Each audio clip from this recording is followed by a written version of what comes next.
The alien queen's bedtime call turned into a night of irresistible desire. Gardens of Curiosity. The third moon of Lumina cast an azure glow across the Royal Botanical Sanctuary as Ren Takeda adjusted his atmospheric mask. 6 months into his xenobotanical expedition, and he still hadn't fully adapted to the slightly sweeter air of this world. His research team had been granted limited access to the outer fields of the Celestial Dominion, but the royal gardens remained strictly off-limits, until today. Ren had discovered the gap in the living fence purely by accident. A fallen branch from one of the towering silver-barked trees had created a natural bridge across the security perimeter, and his scientific curiosity proved stronger than his caution. The discovery of a new species of bioluminescent orchid just beyond the boundary had been too tempting to resist. "Just 10 minutes," he whispered to himself, adjusting the settings on his specimen collector. Document the cellular structure, and get out. The royal gardens were unlike anything he had encountered in his 15 years as a xenobotanist. Plants that seemed to communicate through pulses of light, flowers that changed color with the position of observers, and foliage that appeared to dance even without wind. His datapad filled with readings that would revolutionize Earth's understanding of sentient plant life.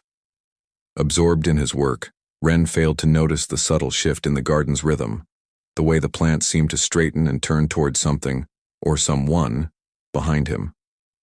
"You have unusual techniques, human," came a melodious voice that seemed to resonate from multiple directions at once. Ren spun around, nearly dropping his instruments. Standing 10 paces away was a figure he had only seen in official broadcasts. Empress Naira, sovereign ruler of the Celestial Dominion, observed him with eyes that shimmered like liquid amethyst against her purple skin. Her flowing attire, seemingly woven from material between fabric and light, rippled though there was no breeze. "Your Imperial Radiance," Ren stammered, dropping to one knee as he'd been instructed during diplomatic briefings. "I apologize for my trespass. I saw a species that hasn't been catalogued and you couldn't resist," she finished for him, a hint of amusement in her voice. She approached with graceful movements, her feet barely seeming to touch the ground. "Most of your kind who visit our world are diplomats or traders. They see our plants as decorations or commodities. You see them as living mysteries." She stopped beside the orchid he had been examining and gently stroked one of its petals. The flower pulsed brighter in response, its glow illuminating the Empress's face from below.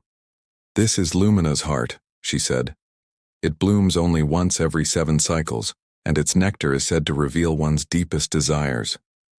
She studied Ren with unnerving intensity. "What would a human xenobotanist desire most, I wonder?" "Knowledge," Ren answered without hesitation. "Understanding of how life adapts across the universe." Nayara's lips curved into what might have been a smile. "A diplomatic answer." "An honest one," he countered, then immediately worried he'd overstepped.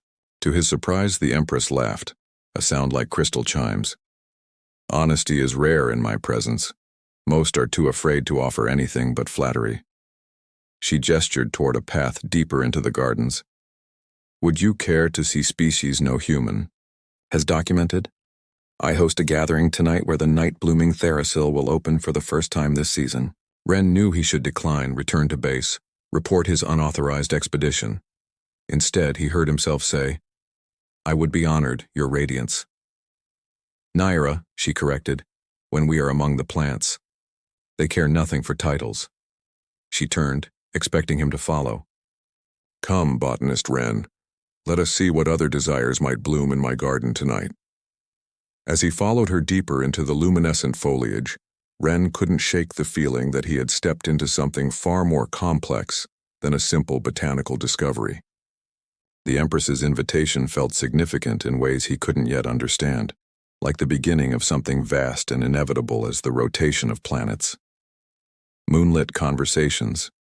The royal gathering was like nothing Ren had experienced in his scientific career.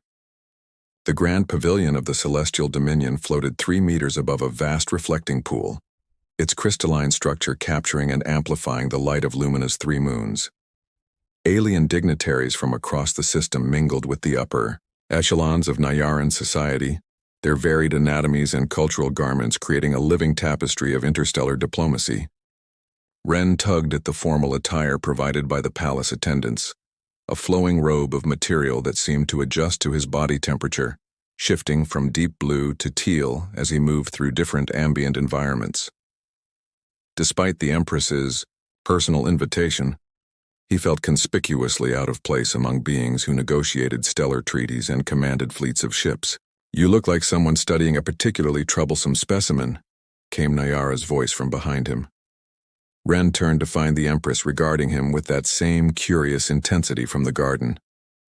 Up close and in the pavilion's light, her purple skin had an iridescent quality, catching and refracting light in ways that reminded him of the bioluminescent orchids. Her ceremonial attire was more elaborate than before, with intricate patterns that seemed to move of their own accord across the fabric. "I'm more accustomed to field research than diplomatic functions," he admitted, "and I am more accustomed to people who pretend comfort they don't feel." She gestured toward a less crowded area of the pavilion. "The second moon is rising. Would you care to observe a phenomenon few outsiders have witnessed?" Before Ren could respond, a tall, willowy courtier with elongated features approached and bowed deeply to Nayara. "Your Radiance, the Viceroy of the Outer Colonies, requests your audience regarding the mineral rights dispute. Inform the Viceroy that stellar matters can wait for stellar time," Nayara replied without taking her eyes off Ren. "The alignment occurs only tonight." The courtier's expression flickered with something, disapproval, concern, before resuming its mask of deference. "As you wish, Your Radiance." As the courtier withdrew, Nayara extended her hand toward Ren. "Shall we?" They slipped away from the gathering, following a pathway of luminescent stones that led away from the pavilion and into what appeared to be a private section of the gardens. Here the plants grew in more natural arrangements, less manicured than the public sections Ren had seen earlier. "This is my sanctuary," Nayara explained as they walked, "where I can be empress of nothing but my own thoughts." "It's beautiful," Ren said, genuinely awed by the intimate ecosystem around them. "These species, they're arranged by their symbiotic relationships, aren't they?" Nayara's eyes widened slightly. "You noticed. Most visitors see only pretty flowers. The pattern is clear to anyone who understands how ecosystems function," he said, gesturing to a cluster of fern-like plants growing at the base of a tall, spiral-shaped tree. "These filter nutrients for their host while receiving protection and access to light." "Like many relationships," Nayara said softly, "the exchange must benefit both to endure." They reached a small clearing where a pool of still water reflected the sky perfectly. As they watched, the second moon, pale green compared to the first's azure hue, crested the horizon. The moment its light touched the pool, thousands of tiny flower buds surrounding the water began to unfurl, releasing luminescent pollen that drifted upward in spiraling patterns. "The breath of Lumina," Nayara said. "The pollen carries genetic material that will drift for hundreds of kilometers before finding compatible partners. An extravagant method of reproduction, but quite effective." "And beautiful," Ren added, watching the swirling lights with wonder. "Yes," she agreed. After a moment of silence, she added, "Do you know what it's like, Ren, to be surrounded by thousands and feel completely alone?" The unexpected vulnerability in her question caught him off guard. "Sometimes, science can be isolating. You're often the only one who sees the world exactly as you do." "Precisely." She turned to face him directly. "When you looked at that orchid today, Lumina's heart, you didn't see power or wealth or strategic advantage. You saw wonder." Her fingers, slightly longer and more elegant than human proportions, brushed against his. "Do you know how rare that is in my world?" Ren felt a current run through him at her touch, something between electricity and anticipation. "Rarer than a xenobotanist breaching royal garden security, I imagine." Her laughter was genuine, unguarded. "Much rarer." She gestured to the swirling pollen lights. "Some believe this phenomenon brings clarity, that it reveals truths we hide even from ourselves." "And what truth does it reveal to you?" Ren asked, surprising himself with his boldness. Nyara's eyes, those pools of liquid amethyst, fixed on his. That perhaps I invited you here tonight for reasons beyond botanical curiosity. The air between them seemed charged with possibility as the luminescent pollen danced around their silhouettes, illuminating the subtle movements as they drew imperceptibly closer to one another beneath the triple moonlight. Forbidden Sanctuary. 3 days passed before Ren heard from the Empress again. He'd returned to his research team with vague explanations about getting lost in the outer botanical zones, knowing they wouldn't believe the truth. His mind kept returning to that moment by the reflection pool, the unspoken potential that had hung between him and Nyara before a distant alarm had called her back to her imperial duties. The summons arrived as Ren was cataloging specimens in his laboratory tent. A small hovering sphere of pulsing light appeared beside his workstation, resolving into a holographic message written in elegant Nyaran script, with human translation beneath. Your presence is requested in the Empress's private observatory. A guide awaits beyond the northern research perimeter at sunset. Ren's heart raced as he read the message twice, then watched it dissolve into particles of light. Protocol demanded he inform his expedition leader of any contact with the planet's ruling hierarchy. Procedure required documentation of all meetings with indigenous authority figures. He did neither. The guide, a silent figure in robes that seemed woven from the night sky itself, led Ren through passages that appeared and disappeared within the living architecture of the palace. They ascended through chambers where gravity seemed optional, past gardens that grew horizontally along walls, until finally arriving at a circular door that irised open at their approach. The Empress awaits, the guide said. Speaking for the first time before departing, Ren stepped into what appeared to be a domed chamber whose ceiling was either made of the clearest glass or was simply absent altogether. The night sky of Lumina stretched above, unfiltered and overwhelmingly vast. The room contained scattered cushions, low tables with unfamiliar instruments, and walls lined with what appeared to be astronomical charts. Nyara stood at the far side, her back to him as she adjusted something on a pedestal. She wore simpler attire than at their previous meetings, a flowing garment that reminded Ren of water cascading over stone, highlighting the elegant contours of her form. Do you know, she said without turning, that your sun is visible from here? A tiny point of light that takes 17 of your years to reach us. I didn't realize we were that connected, Ren replied. She turned then, and the expression on her face caught him off guard, a vulnerability he hadn't seen before, even during their moonlit conversation. I requested information about Earth's plant life after our meeting, she said, gesturing to several holographic displays showing terrestrial forests, deserts, and oceans. Your world possesses remarkable diversity. As does yours, Ren said, stepping closer to examine the displays, though in different expressions. Our differences are what intrigue me. Nyara moved to a low table where a crystalline decanter held a luminescent liquid. On Lumina, rulers do not typically associate with visitors beyond what protocol demands. We maintain distance, preserve the mystique of authority. She poured 2 glasses. Yet here you are. Why am I here, Nyara? Ren asked, using her name without title for the first time. She offered him one of the glasses, their fingers brushing during the exchange. Because you see me as neither empress nor alien, but as a being worthy of genuine curiosity. Her eyes met his. Do you know how long it has been since someone looked at me rather than at my crown? The liquid in the glass tasted like starlight might, effervescent, and cool with complex notes that reminded Ren of Earth's finest wines yet remained entirely foreign. Your court seemed displeased by my presence at the gathering, he observed. My court sees threats to established order in every shadow, she replied, moving toward a nest of cushions and gesturing for him to join her. They fear what they cannot control. As they sat, Nyara's proximity sent a current of awareness through Ren's body. The subtle scent of her, like night-blooming flowers with hints of something undefinably alien yet entrancing, made it difficult to maintain his scientific detachment. And you? What do you fear? He asked. Continuing as I have been, she answered without hesitation, surrounded by everything except understanding. Her hand moved to rest atop his. Until you entered my garden, I had forgotten what it meant to be seen rather than merely observed. The tension between them crystallized into something tangible. Ren found himself leaning closer, drawn by forces as inevitable as gravity. "There are 1,000 reasons why this would be unwise," he whispered. "And only one reason why it matters," she countered, her face now inches from his. "This moment is real, while protocols and boundaries are constructs we choose to observe or transcend."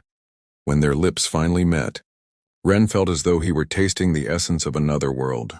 Sweet, alien yet somehow familiar in the ways that all living beings seek connection. Nayara's touch, tentative at first, grew more assured as she drew him closer, her fingers threading through his hair with gentle curiosity. As the triple moons of Lumina cast their combined light through the observatory dome above, two beings from worlds separated by 17 light-years discovered a universal language that required no translation. The weight of stars weeks passed like dreams for Ren. By day, he maintained his xenobotanical research, collecting specimens and recording data with his team. By night, he navigated the secret passages to Nayara's private chambers, where their relationship deepened beyond what either had imagined possible. They shared knowledge of their worlds, Ren describing Earth's seasons and oceans while Nayara revealed the ancient histories of Lumina that no human had ever documented.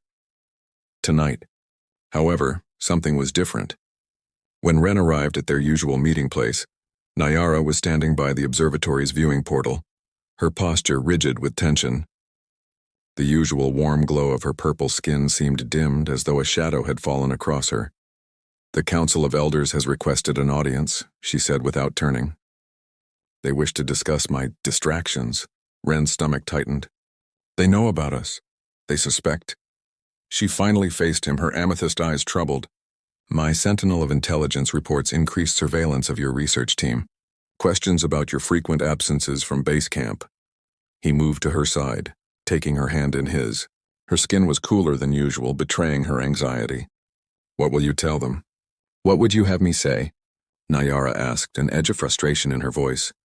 "That the Empress of the Celestial Dominion has fallen for a human botanist? That I find more truth in your garden soil than in my court's political machinations? Is that how you feel?" Ren asked quietly. The fight seemed to leave her. She leaned against him, her forehead resting on his shoulder. "You know it is. But my people look to me for stability, for adherence to traditions that have sustained our civilization for millennia."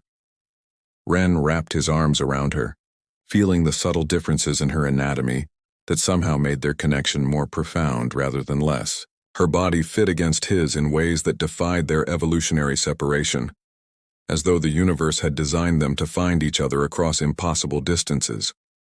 "There's more," she continued. "Your mission director has filed a formal request to extend the expedition, but the council is considering rejection. They believe your team has gathered sufficient data. They want to separate us," Ren realized. "They want to protect Lumina's interests," she corrected gently, "as they understand them." They moved to the cushioned alcove where they had spent countless hours in conversation and more intimate pursuits. A small garden of potted specimens, half from Earth's botanical archives, half from Lumina's royal gardens, surrounded them, a living testament to their attempt at bridging worlds. "Perhaps they're right to be concerned," Ren said, surprising himself with the admission. "What future could we possibly have? I'm bound to Earth eventually. You're bound to your throne." Nayara's fingers traced the contours of his face with tender precision. "When I'm with you, I'm not bound to anything except this moment." Her voice lowered to a whisper. "Tonight, I don't want to be an empress. I want to be simply Nayara, discovering you as though we were the first beings to discover each other in the history of the cosmos." Her kiss tasted of resolve and desperation intermingled. As her flowing garment slipped from her shoulders, revealing the luminescent patterns that adorned her purple skin like constellations, Ren was struck by the miracle of their connection.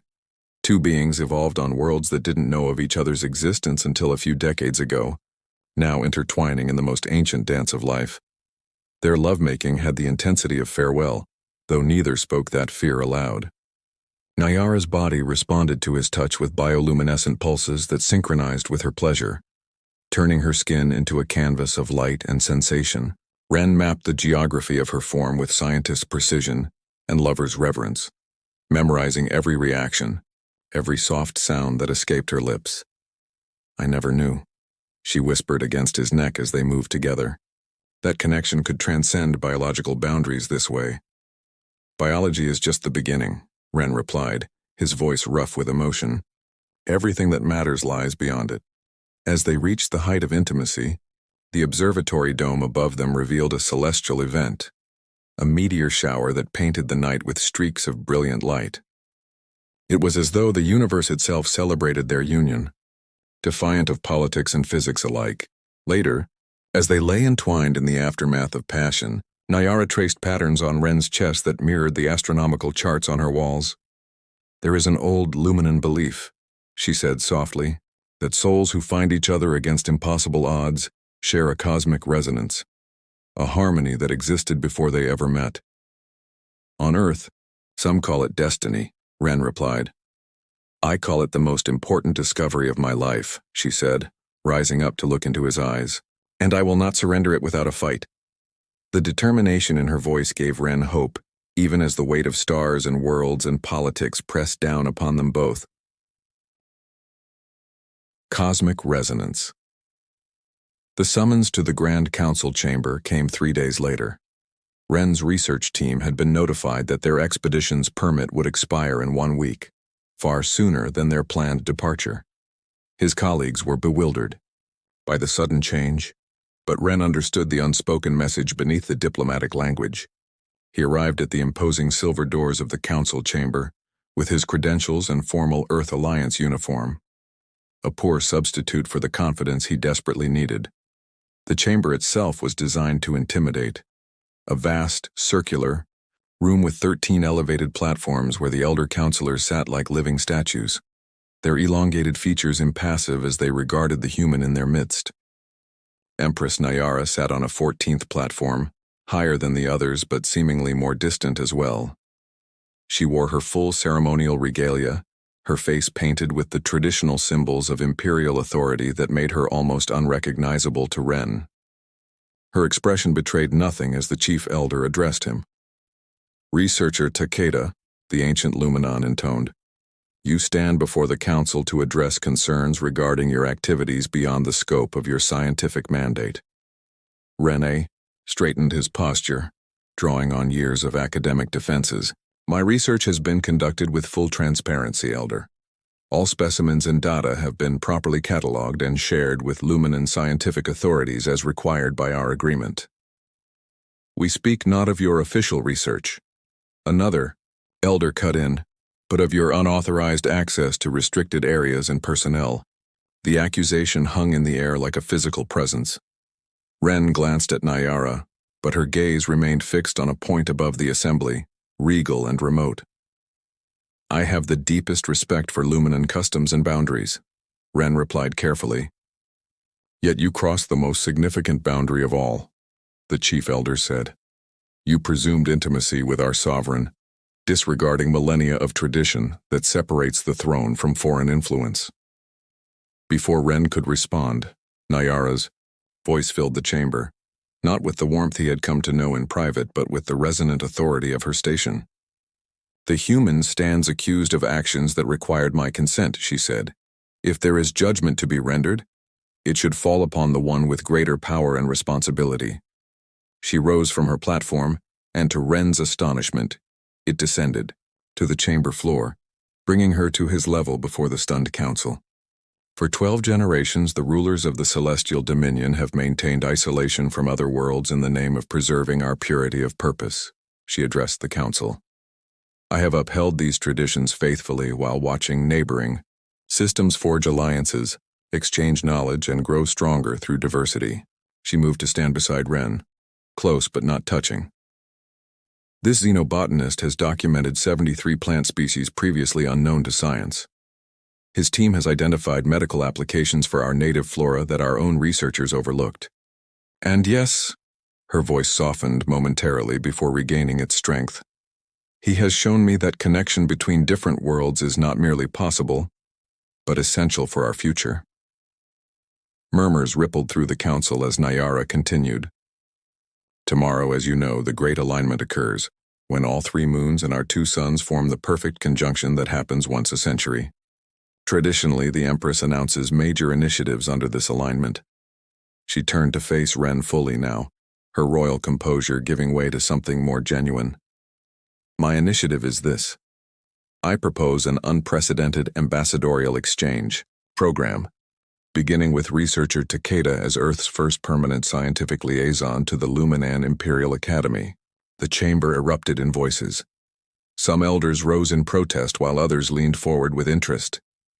Through the chaos, Nayara's eyes held Ren's, communicating volumes that words couldn't express.